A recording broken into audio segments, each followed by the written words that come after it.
दीपा दास मुंशी जी, रेवंत रेड्डी जी, मल्लू जी, कृष्ण राव जी, चिन्ना रेड्डी जी, संपत कुमार जी, वामशी कृष्णा जी, मेघा रेड्डी जी, नारायणन रेड्डी जी, राजेश रेड्डी जी, सरिता जी, दामोदर रेड्डी जी, शिवसेना रेड्डी जी।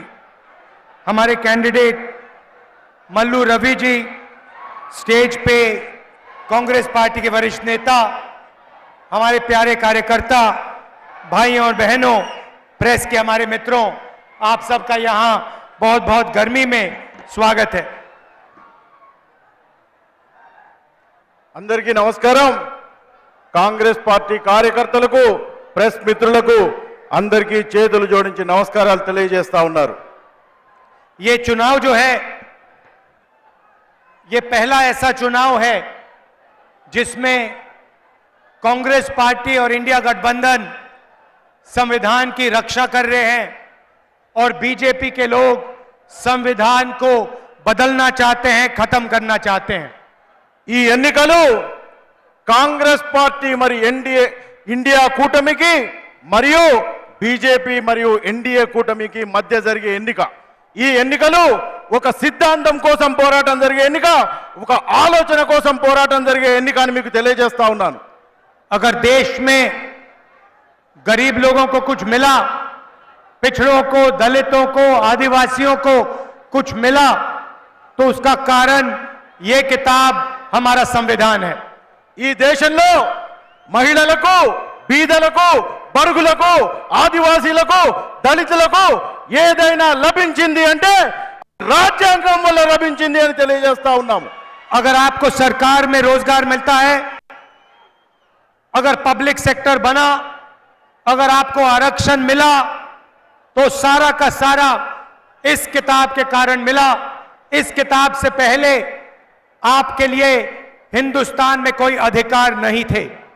మీకు భారతదేశంలో స్వాతంత్రం వచ్చిన తర్వాత గవర్నమెంట్ ఉద్యోగాలు దొరికినా, ఇంకా ఎటువంటి ఉపాధి దొరికినా అది మొత్తం ఈ రాజ్యాంగం వల్లే వచ్చింది అని తెలియజేస్తా ఉన్నాం।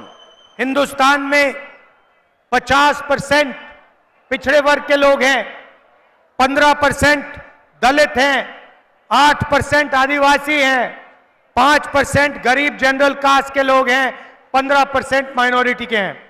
భారతదేశంలో 15% దళితులు ఉన్నారు, 8% మైనారిటీలు ఉన్నారు, 15% ఆదివాసీలు ఉన్నారు, 5% వెనుకబడినటువంటి తరగతులు ఉన్నారు।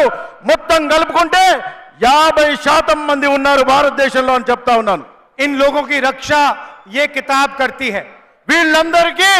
వీళ్ళందరి యొక్క హక్కులను కాపాడేది భారత రాజ్యాంగం అని తెలియజేస్తా ఉన్నాము। और बीजेपी के लोग, नरेंद्र मोदी जी इस किताब को फाड़कर फेंकना चाहते हैं।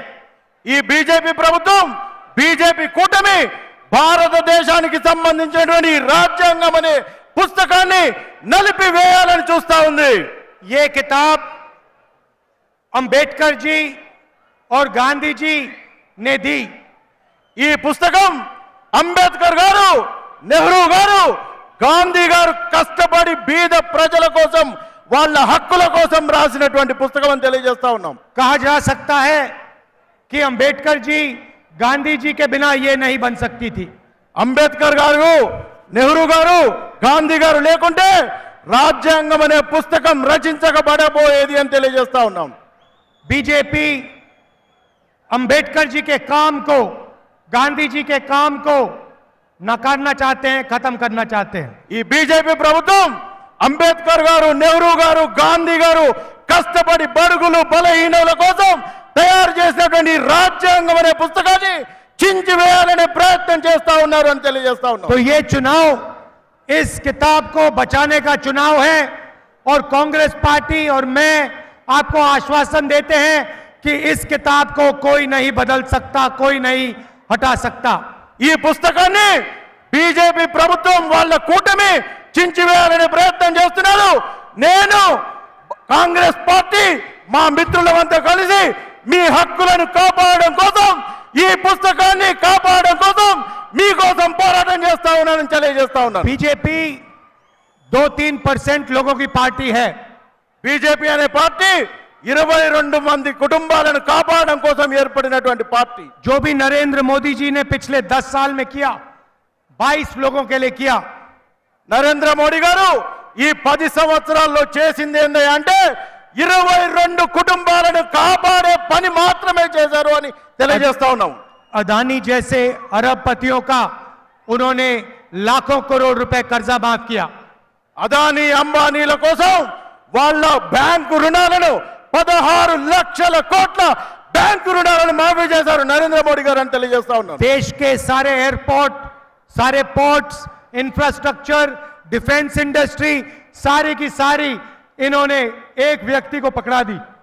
భారతదేశంలో ఉన్నటువంటి విమానాశ్రయాలు, పోర్టులు, ఓడలు, విద్యా సంస్థలు, బ్యాంకులు అన్నిటినీ కూడా అమ్మి వేసి అదానీ అంబానీలను కాపాడే ప్రయత్నం చేస్తా ఉన్నారని తెలియజేస్తా ఉన్నారు. और किसानों का, मजदूरों का ये कभी कर्जा नहीं माफ करते. కానీ 16 లక్షల కోట్లు 22 కుటుంబాల కోసం రుణమాఫీ చేసినటువంటి నరేంద్ర మోడీ గారి ప్రభుత్వం భారతదేశ రైతులకు మాత్రం రైతు రుణమాఫీ చేయదు అని తెలియజేస్తా ఉన్నాము. तेलंगाना की सरकार ने गरीब लोगों के लिए बहुत काम किया. తెలంగాణ ప్రభుత్వం బీదలు పేదల కోసం ఎన్నో పథకాలు తెచ్చింది అనే విషయాన్ని తెలియజేస్తా ఉన్నాము. 30,000 सरकारी नौकरियां तेलंगाना के युवाओं को दी. 30,000 ఉద్యోగాలు తెలంగాణ ప్రభుత్వం నిరుద్యోగులకు ఉద్యోగాలు కల్పించే విధంగా చేసింది అని తెలియజేస్తా ఉన్నాము. 10 लाख रुपए का हेल्थ इंश्योरेंस स्कीम आपको दिया. ఆరోగ్య భద్రత కోసం 10 లక్షల రూపాయలు ఉచితంగా తెలంగాణ ప్రభుత్వం కాంగ్రెస్ ప్రభుత్వం ఇచ్చిందని తెలియజేస్తా ఉన్నాము. गैस सिलेंडर 500 रुपए के किए. గ్యాస్ సిలిండర్ 500 రూపాయలకే ఇస్తా ఉన్నామని తెలియజేస్తా ఉన్నాము. महिलाओं के लिए फ्री बस ट्रैवल किया. మహిళల కోసం ఉచిత బస్సును తెలంగాణలో ఇచ్చామని తెలియజేస్తా ఉన్నాము. और 200 यूनिट फ्री बिजली के आपको दिए. 200 యూనిట్ల ఉచిత కరెంటు కూడా ఉచితంగా తెలంగాణ ప్రభుత్వం ఇచ్చిందనే విషయాన్ని తెలియజేస్తా ఉన్నాము. मैंने आपसे कहा कि हिंदुस्तान में 50% पिछड़े, 15% दलित, 8% आदिवासी, 15% माइनॉरिटी के लोग हैं. తెలంగాణలో 15% దళితులు, 15% మైనారిటీలు, 8% ఇతర వర్గాలు, ఈబీసీలు వెనుకబడ్డ వాళ్ళు మొత్తం కలుపుకొని 50% వరకు ఉన్నారనే విషయాన్ని తెలియజేస్తా ఉన్నాను. उनकी सच्ची आबादी और उनकी भागीदारी के लिए हमने तेलंगाना में कास्ट सर्वे, जाति जनगणना लागू किया है. ఏ కులంలో ఎంతమంది ఉన్నారు, మీ బలం ఏంటి, మీకు ఎన్ని డబ్బులు రావాలి, మీకు ఏం చేయాలి అనే దానికోసం జాతీయ కుల గణన అనేటువంటి పథకాన్ని తీసుకొచ్చి భారతదేశంలో తెలంగాణలో ఉన్నటువంటి ప్రతి జాతి యొక్క బలాన్ని తెలియజేసే పని కూడా తెలియజేస్తా ఉన్నామని తెలియజేస్తా ఉన్నాం. इससे तेलंगाना की जनता को पता लग जाएगा, दलितों को, आदिवासियों को, पिछड़ों को पता लग जाएगा तेलंगाना में उनकी कितनी भागीदारी है और कितनी आबादी है. దీంతోనే దళితులకు, బీదలకు, బడుగులకు, బీసీలకు, ఆదివాసీలకు మీ శక్తి ఎంత, ప్రభుత్వంలో మీ వాటా ఎంత అనేది కూడా తెలుసుకోవచ్చు అని తెలియజేస్తా ఉన్నాం. और यही काम दिल्ली की सरकार आने के एकदम बाद हम करने जा रहे हैं.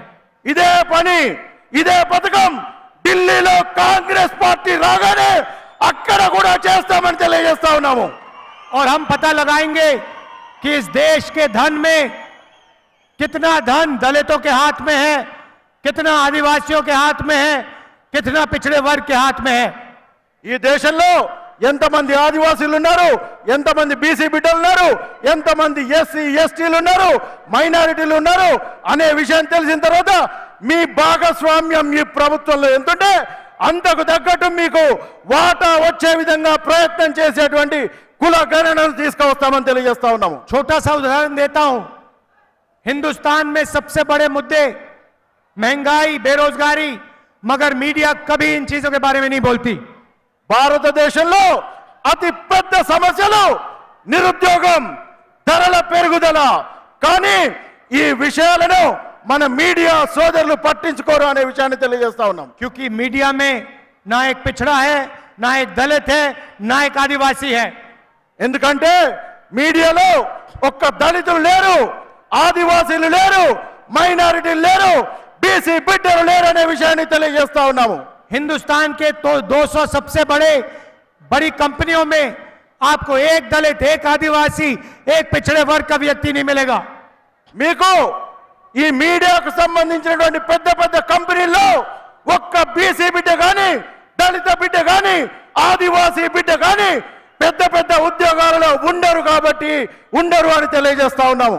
जाति जनगणना से हिंदुस्तान की सच्चाई सबके सामने आ जाएगी.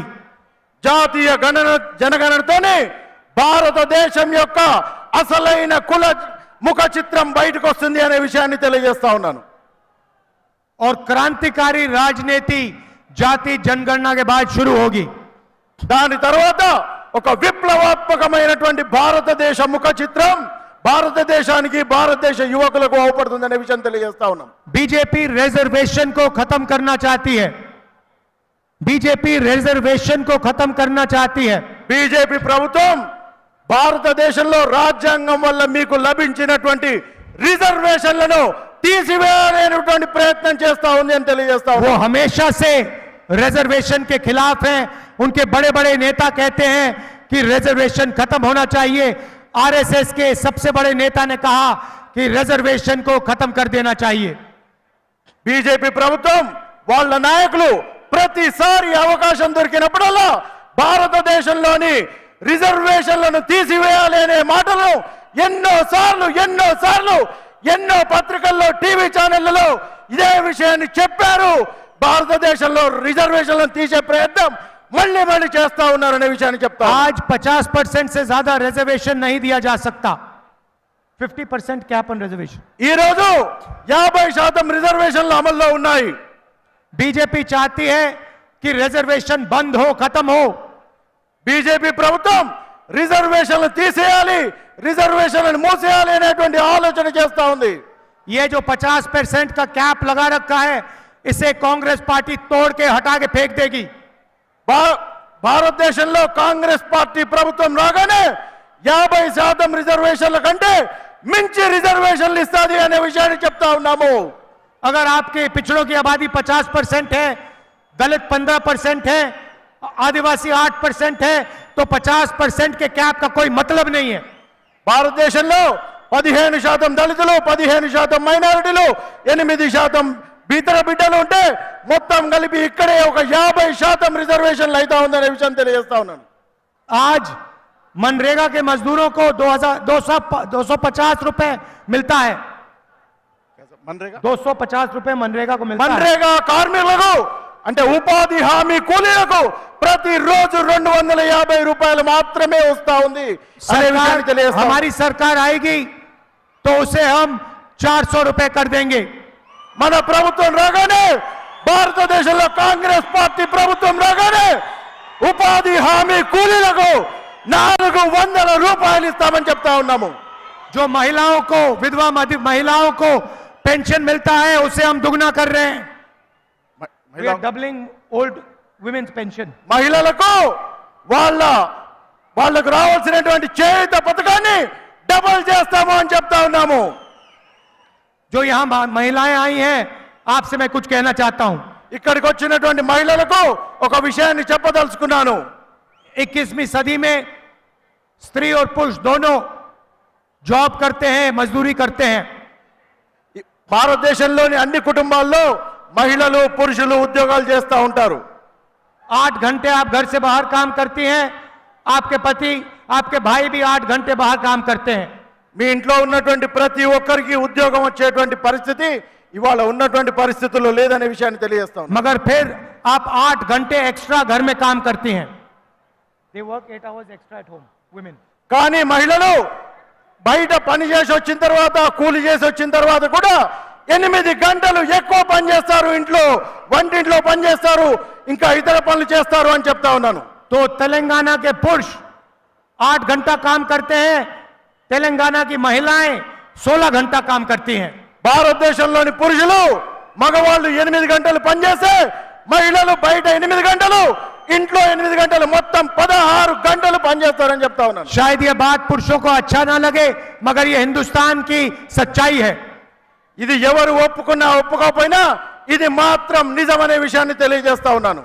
और इस एक्स्ट्रा 8 घंटे के लिए महिलाओं को कुछ पैसा नहीं मिलता है.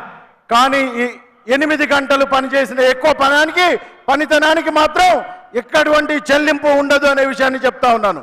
इसीलिए हमारी सरकार एक ऐतिहासिक क्रांतिकारी काम करने जा रही है. కాబట్టి భారతదేశంలో కాంగ్రెస్ పార్టీ రాగానే ఒక అపూర్వమైన అద్భుతమైన ప్రణాళికను పథకాన్ని మీ అందరికీ తీసుకొస్తాను అని చెప్తా ఉన్నాను. दुनिया में किसी भी सरकार ने ये काम करने का सोचा भी नहीं है. బీజేపీ ప్రభుత్వం ఇటువంటి పని చేసి ऐसे दुनिया में किसी सरकार ने ये काम नहीं सोचा है. భారతదేశంలోనే కాదు ప్రపంచంలోనైనా ఇటువంటి పథకాన్ని ఏ ప్రభుత్వం కూడా ఇంతవరకు తేవాలి అనేటువంటి ఆలోచనను చేయలేదు. हम हर गरीब परिवार की लिस्ट बनाएंगे. మేము భారతదేశంలో ప్రభుత్వంలోకి రాగానే భారతదేశంలో ఉన్నటువంటి ప్రతి పేద కుటుంబాన్ని ఒక లిస్ట్ తయారు చేస్తాము అని చెప్తా ఉన్నాము. हिंदुस्तान के सारे गरीब लोगों की लिस्ट बनेगी. భారతదేశంలో ఉన్నటువంటి ప్రతి కుటుంబం పేద కుటుంబాన్ని గుర్తించి ఒక లిస్ట్ తయారు చేస్తాము అని చెప్తా ఉన్నాము. हर गरीब परिवार में से एक महिला का नाम चुना जाएगा.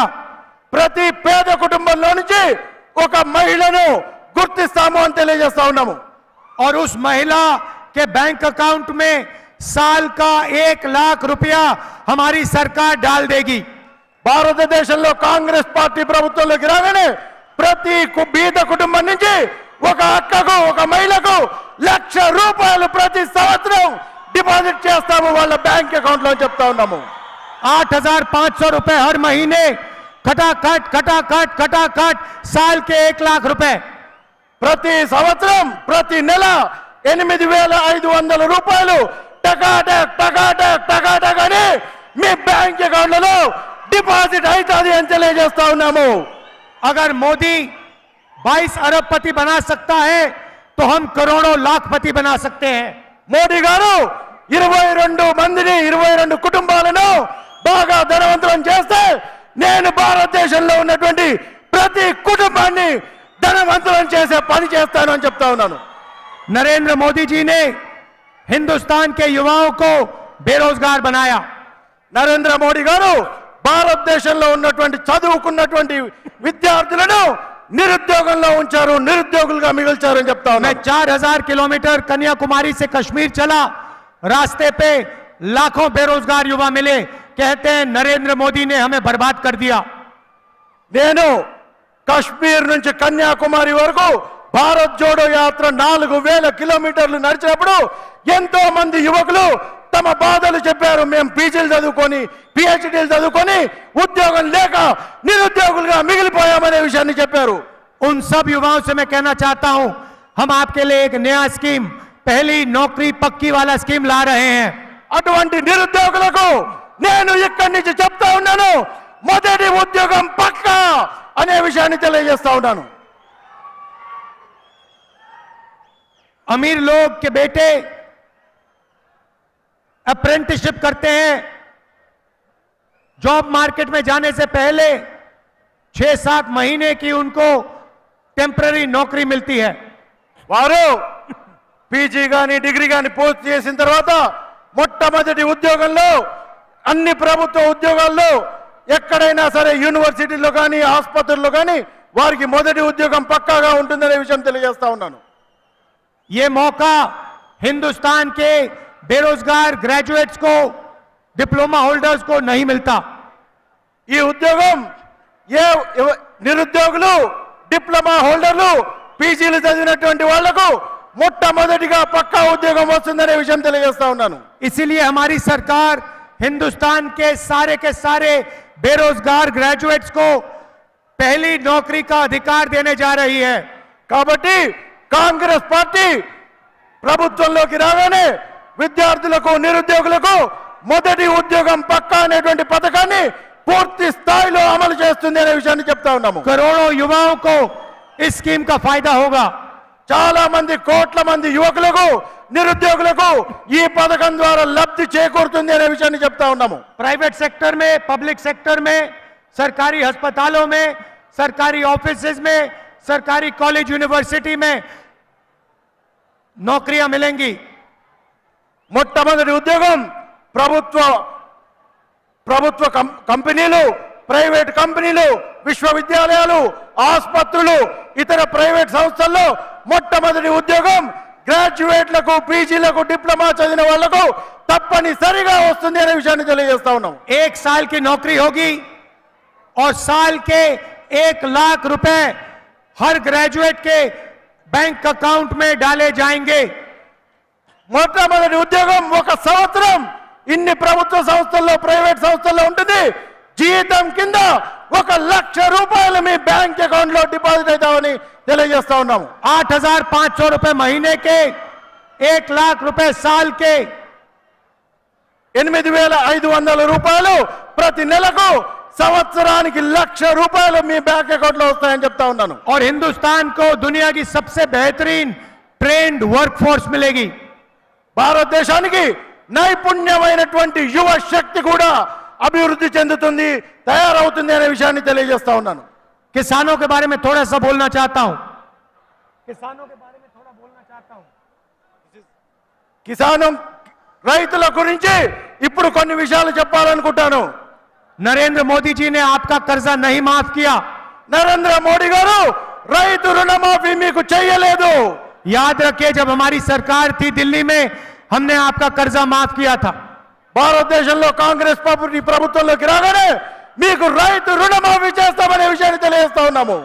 सरकार आने के एकदम बाद हम हिंदुस्तान के किसानों का कर्जा माफ करने जा रहे हैं। భారతదేశంలో కాంగ్రెస్ పార్టీ ప్రభుత్వంలోకి రాగానే మొట్టమొదటి చర్యగా రైతులందరికీ రైతు రుణమాఫీ జరుగుతుంది అనే విషయాన్ని చెప్తా ఉన్నాము। और पहली बार हिंदुस्तान के किसानों को कानूनी मिनिमम सपोर्ट प्राइस मिलने जा रही है। భారతదేశంలో కాంగ్రెస్ పార్టీ ప్రభుత్వం రాగానే కనీస మద్దతు ధర ప్రకటించబోతుంది రైతుల కోసం అనే విషయాన్ని చెప్తా ఉన్నాము। और इससे हिंदुस्तान के सारे किसानों को जबरदस्त फायदा होने वाला है। దీంతోనే భారతదేశంలో ఉన్నటువంటి అందరి రైతులకు చాలా మంచి జరగబోతుంది అనే విషయాన్ని చెప్తా ఉన్నాము। भाइयों और बहनों, कन्याकुमारी से कश्मीर में 4,000 किलोमीटर चला। कन्याकुमारी से कश्मीर तक 4,000 किलोमीटर चला। భారతదేశంలో కశ్మీర్ నుంచి కన్యాకుమారి వరకు 4,000 కిలోమీటర్ల పాదయాత్ర చేశాను నేను అని చెప్తా ఉన్నారు।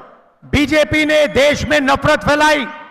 బీజేపీ భారతదేశంలో ఎటువంటి అవినీతి చేసింది? जहां जहां भी वो जाते हैं, एक भाई को दूसरे भाई से लड़ाते हैं। భారతదేశంలో ఉన్నటువంటి బిడ్డల మధ్య చిచ్చు పెట్టి, విద్వేషాలు రేపి, ఒకరికి గొడవలు పెట్టి కొట్లాటలు చేస్తుంది బీజేపీ పార్టీ అని చెప్తా। हमने नफरत के बाजार में मोहब्बत की दुकान खोलने का काम किया। మేము విద్వేషాల బజార్లో ప్రేమ దుకాణాన్ని ఓపెన్ చేసేటువంటి, తెరిచేటువంటి కార్యక్రమాన్ని పెట్టుకున్నాము అని చెప్తా ఉన్నాము। हिंदुस्तान को जोड़ने का काम किया। భారతదేశాన్ని ఏకం చేసేటువంటి పని చేస్తా ఉన్నామని చెప్తా ఉన్నాము। नफरत से किसी का फायदा नहीं होता, मोहब्बत से देश आगे बढ़ता है। విద్వేషంతో సాధించే లేదు, కానీ ప్రేమతోనే ఐక్యంగా భారతదేశం ఒక కుటుంబంగా ఉండాలని చెప్తా ఉన్నాము। मैं आपसे कहना चाहता हूं कि आप गरीबों की सरकार चुनिए, किसानों की सरकार चुनिए, पिछड़ों, दलितों, आदिवासियों की सरकार चुनिए। నేను మిమ్మల్ని అందరినీ కోరుతా ఉన్నాను, మీరు బీదలు, దిక్కులు, దళితులు, ఆదివాసీలు, మైనారిటీలు ఉన్నటువంటి వాళ్ళ సంక్షేమాన్ని చూసేటువంటి ప్రభుత్వాన్ని ఎన్నుకోండి అని చెప్తా ఉన్నాను। नरेंद्र मोदी जी अरबपतियों की सरकार चलाते हैं, वैसी सरकार से हिंदुस्तान का फायदा नहीं होगा। నరేంద్ర మోడీ గారు ధనవంతుల కోసం ప్రభుత్వాన్ని ఏర్పాటు చేస్తారు, ధనవంతుల కోసమే ప్రభుత్వాన్ని నడుపుతారు అని చెప్తా ఉన్నాను। దానివల్ల భారతదేశానికి ఎటువంటి మేలు జరగదు। आप सब दूर दूर से आए, इतनी गर्मी में आए, इसके लिए आपको दिल से धन्यवाद करना चाहता हूं। మీరందరూ ఎన్నో ప్రాంతాల నుంచి, దూరాల నుంచి ఇంతకు ఎండకు ఓర్చుకొని ఇక్కడికి వచ్చినందుకు మీ అందరికీ ధన్యవాదాలు తెలియజేస్తా ఉన్నాను। हमारे कैंडिडेट हैं, इनको आप भारी बहुमत से जिताइए। మన క్యాండిడేటు నాగర్ కర్నూల్ ఎంపీగా నిలబడుతున్నటువంటి డాక్టర్ మల్లు రవి గారిని భారీ మెజారిటీతో గెలిపించాలని మిమ్మల్ని ఒక్కసారి రిక్వెస్ట్ చేస్తా ఉన్నాను అని చెప్తా ఉన్నారు. జై హింద్, జై తెలంగాణ. జై హింద్, జై